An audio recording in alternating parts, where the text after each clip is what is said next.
ሰላም እንዴት ናችሁ ቅዱሳን? የኢየሱስ ስም የተባረከ ይሁን። በተለመደው ሰዓት አዲስ ቪዲዮዎችን ይዘን መጥተናል። ሰብስክራይብ፣ ሼር፣ ላይክ ማድረጋችሁን እንዳትረሱ። የኢየሱስ ስም የተባረከ ይሁን። ቀጥታ ወደ ቪዲዮ። ሰሞኑንም ኢየሱስ ቤዛችን ነው የሚል ሐሳብ ብዙ ውዝግብ ይዞ መጥቷል። በዚህ ጉዳይ ላይ አንዳንድ ሰዎች የሰጡትን አስተያየት እናያለን። እስቲ ሰሞኑን አቡነ ገብርኤል ቅድስት ድንግል ማርያም ቤዛይተ ኩሉ አትባልም በሚለው ትምህርታቸው ምክንያት መዳን በእምነት ነው ድነናል በሚለው ትምህርታቸው ምክንያት ከፍተኛ ነውጥ ምድሪቷ ላይ እየተፈጠረ አለ እና ይሄ ቤዛይተ ኩሉና መዳን በስራ የሚባለው ትምህርት አጋንንት ምድሪቷ ላይ ለዘመናት የነገሰበት ህዝብ እየዋጠ ወደ ሲኦል የሚነዳበት ትምህርቱ ነበረ። ምሽጉ፣ አሰራሩ፣ መውጊያው ቀስቱ ነበረ።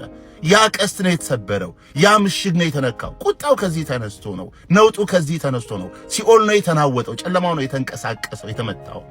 ስለዚህ እኔ እንደ ክርስቲያን ማህበራዊ ሚዲያ ላይ በጣም ከማውራት በዘለለ ለኛ አባትና ይሄ ለዚህ ትምህርት ልንጸልይ ይገባል። ይሄ ትምህርት በጨለማው ላይ እንዲነግስ ብርሃን እንዲያመጣ ቤተክርስቲያኒቷ ላይ በእውነት የእግዚአብሔር እጅ እንዲቀለጥ እንዲያደርግ እኝንም አባት ይሁን በዚህ ትምህርት ውስጥ ያሉትን ጌታ እንዲጠብቅ ልንጸልይ የእውነት በጣም ልንጸልይ ይገባል። የተነካው ሲኦል ነው የተነካው፣ ዋናው ዙፋኑ ነው የተነቀነቀው። ከዛ በተረፈ ግን ይሄ ትምህርት ቤተክርስቲያኒቷ ውስጥ እንቅስቃሴ ከጀመረ ዛሬ አይደለም። ከነ አባ እስጢፋኖስ ጀምሮ 500 ዓመት በ1950ዎቹ ሃይማኖተ አበው የሚባል ንቅናቄ የነ ሐረር አማኑኤል የወጡበት የነ በጋሻው ዘመን እስከ ዛሬ አለ። የታድሶ እንቅስቃሴ አለ። መዳን በኢየሱስ ክርስቶስ ነው። ቤዛዬ እሱ ነው። መስቀል ላይ ለኔ የተጨነቀው ምትክ የሆነው እሱ ነው። በሥራ ያልጸደቅኩም በኢየሱስ ክርስቶስ በሆነው ቤዛ ነበርኩ እንዲያው በጸጋው መጽሐፍ ቅዱሳዊ ነው። ቤተ ክርስቲያኒቷ ግን ይሄን ትምህርት ተቀብሎ መጽሐፉ ላይ ከመምጣት ይልቅ ነገሮችን ፖለቲካዊ ማድረግና ውጫዊ ማድረግ መፍትሄ አድርጋ ይዘዋለች። አንዴ ወያኔ ሾሞ ጳጳስ ስትለን ነበር አንድ ወቅት። አሁን ብልጽግና እንደዛ አይደለም፣ መጽሐፍ ቅዱሳዊ ነው እንጂ እሳቸው እኮ የኢየሱስ ክርስቶስን የባህሪ አምላክነት ይቀባሉ። እኔ እንደምቀበለው ማለት ነው። የቅባት ትምህርት አላለ ጎጃም ውስጥ የኢየሱስ ክርስቶስን የባህሪ አምላክነት ማይቀበል ፓትርያርክ የሾሙ ለምን ስለነሱ ማይነገረን? ለምን ስለነሱ ማውገዝ ማይወራው? ፖለቲካዊ አናርገው። የሚያነጻ እውነትን እውነት ነው አርነት የሚያወጣው ወደ እውነት ነው። መዳን በኢየሱስ ክርስቶስ ነው። ይሄ የትኛው ፖለቲካዊ ትምህርት አይደለም። መጽሐፍ ቅዱሳዊ ነው፣ እግዚአብሔራዊ ነው። ተባረኩ። ከመጽሐፍ ቅዱስ ዝንፍ ያለ ምንም ነገር የለም። መጽሐፍ ላይ የተጻፈውን ነው የተናገሩ። ይሄ ደግሞ ወደ ፖለቲካ ዞሯል። በጣም ብዙ ነውጥ እያመጣ ነው። ከዚህ በኋላም እንደዚህ አይነት ሰዎች እንዲበዙ በደንብ መጸለይ ነው። እንዴ ለምን ቤዛ ሆነ ጦርነት? እመቤታችን ቤዛ አይደላችም። ቤዛ ልጇ ነው። አትደንግጡ። ሰላም ለእርሱ ይሁን አባታችን።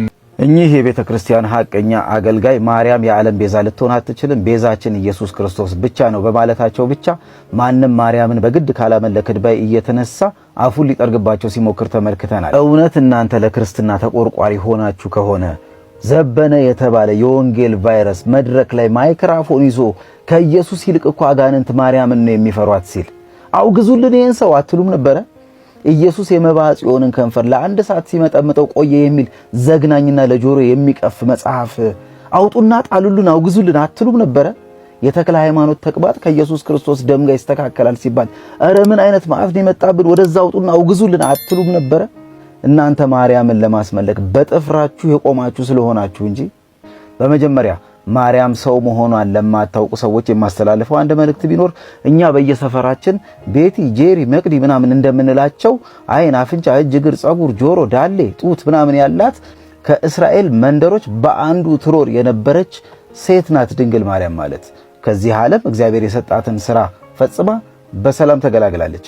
ወደ ቤዛነት ደግሞ ስንመጣ ቤዛ ማለት ለአንድ ዕዳ ያንን ባለዕዳ ወክሎ የሚከፈል ወይም ባለዕዳውን ነፃ የሚያወጣ ማለት ነው። እሺ አሁን እናንተ ልጠይቃችሁ፣ የኃጢአታችንን ዕዳ ከፍሎ ወይም ራሱ መስዋዕት ሆኖ በእኛ ምትክ ተቀጥቶ ደሙን አፍስሶ ለእኛ ምትክ ወይም ቤዛ የሆነን ማርያም ናት ወይስ ኢየሱስ ነው?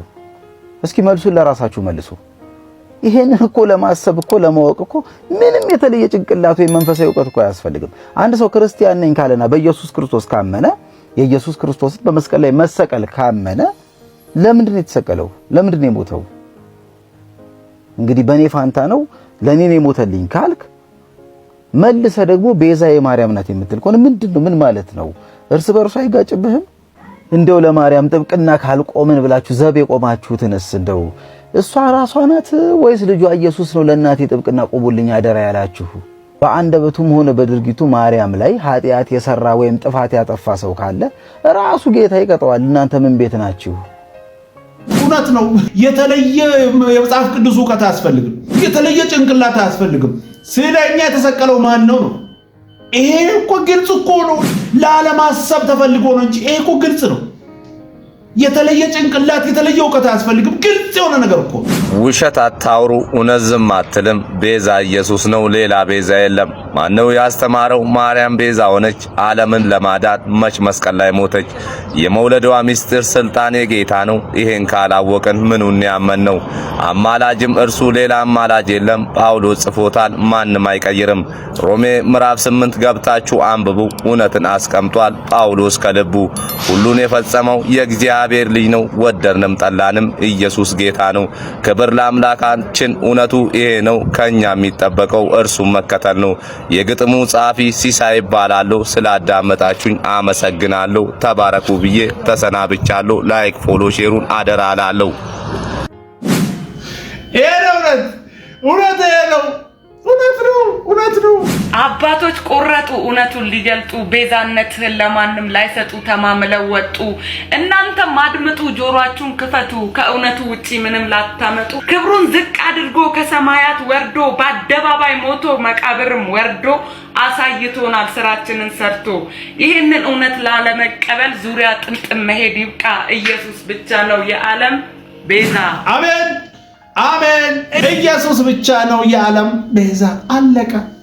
አለቀ። መጽሐፍ የሚናገረው ነው። ሌላ ከራሳችን የፈጠርነው ነገር የለም። አንድ በጣም የሚገርመኝ ነገር ልንገራችሁ፣ ግን ከዛ በፊት ይህን ቪዲዮ